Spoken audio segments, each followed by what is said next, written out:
জয়গুরু বন্ধুরা, আমার channel beauties কিচেনে আপনাদের সবাইকে স্বাগত। আজকে আমি দেখাবো তেলাপিয়া মাছের সর্ষে বাটা দিয়ে তেলাপিয়া মাছের রেসিপি। দেখুন, এখানে তেলাপিয়া মাছ আমি সুন্দরভাবে কেটে এই যে লবণ হলুদ এবার মাখাবো, কেটে ধুয়ে টুয়ে রেখেছি জল ঝারিয়ে। আমি লবণ দিয়ে দিয়েছি, আমি হলুদ দিয়ে এবার মাছগুলোকে সুন্দর করে মাখাবো। লবণ হলুদ মাখানো হয়ে গেছে। আমি এদিকে কড়া বসিয়ে দিয়েছি, কড়াতে তেল দিয়ে দিয়েছি। দেখুন তেল গরম হয়েছে, এবার মাছ দিয়ে দেবো। আমি একটা একটা করে মাছ এবার ছেড়ে দেবো।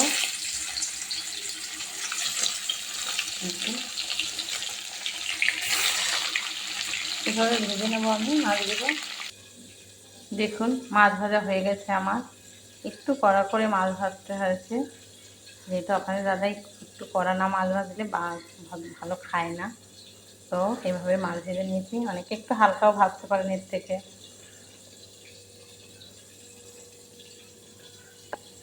মাছ ভাজার তেলটা রয়েছে, এতে আমি ফোড়ন দিয়ে দেবো। দেবো দুটো শুকনো লঙ্কা, দুটো তেজপাতা, সামান্য করে জিরে। এবার একটু লাল হলেই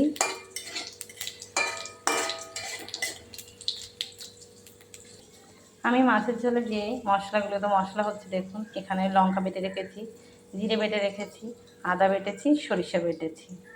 তো এতে আপনারা কিন্তু পোস্ত দিতে পারেন। আমি পোস্ত দেব না, শুধু সরষে দিয়েই জিরে লঙ্কা দিয়ে করব। দেখুন লঙ্কা তেজপাতা জিরে লাল হয়ে গেছে। এবার আমি দিয়ে দেবো যে আদা বেটে রেখেছি আদা বাটাটা। এই যে একটু সামান্য পরিমাণে একটু আদা বাটা আমি এবার দিয়ে দেবো। একটু জিরে বাটা দিয়ে আমি নেড়ে চেড়ে আমি একটু জল দিয়ে দেবো।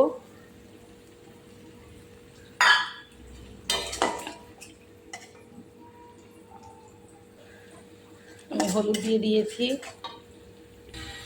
আমি দিয়ে দেবো স্বাদ মতন লবণ, দিয়ে নেড়ে চেড়ে একটু জল দিয়ে মশলাটাকে জাল দেবো। তেল ছেড়ে দেবে যেই, তারপরে আমি জল দিয়ে দেবো। আমি একটু কাশ্মীরি গুঁড়ো লঙ্কা দিয়ে দেবো, যেহেতু ওটা পাকা লঙ্কা বেটে দিয়েছি, কালারটা একটু সুন্দর হবে। মশলা কিন্তু তেল ছেড়ে দিয়েছে দেখুন। এভাবে মশলা যখনই তেল ছেড়ে দেবেন তখনই জল দিয়ে দিতে হবে। এই যে তেল ছেড়ে দিয়েছে, এবার আমি দিয়ে দেবো জল দিয়ে দিচ্ছি। এটা কিন্তু বেশি ঝোল রাখলে হবে না, গায়ে মাখা রাখতে হবে। এবার ঝোলে জাল হবে। ঝোলে দেখুন কি সুন্দর জাল হচ্ছে। এবার আমি মাছ দিয়ে দেবো। এবার এই যে ভেজে রাখা মাছ, সব মাছ দিয়ে দেবো আমি, কারণ ঝোলের সঙ্গে মাছের একটু জাল না হলে, মাছের ভিতরে ঝোল না ঢুকলে কিন্তু মাছ খেতে স্বাদ হবে না। আমি যে সর্ষে বাটাটা দেবো, এখানে দেখুন বেটে সুন্দর করে যে রেখেছি একদম জলে গুলে। এবার আমি সর্ষে বাটাটা দিয়ে দেবো। এই যে সর্ষে বাটাটা, এটা আমি দিয়ে দিচ্ছি। এবার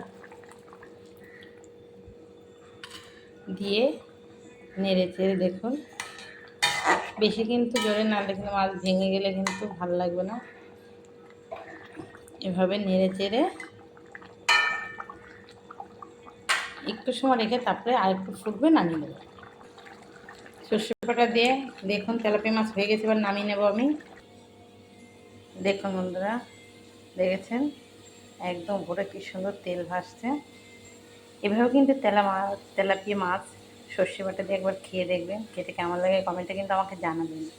ভীষণই ভালো লাগবে খেতে। তো আমার এই রেসিপিটা যদি ভালো লেগে থাকে তাহলে please please please like share comment করতে কিন্তু ভুল করবেন না, আর সাবস্ক্রাইবটা করে দেবেন। জয় গুরু।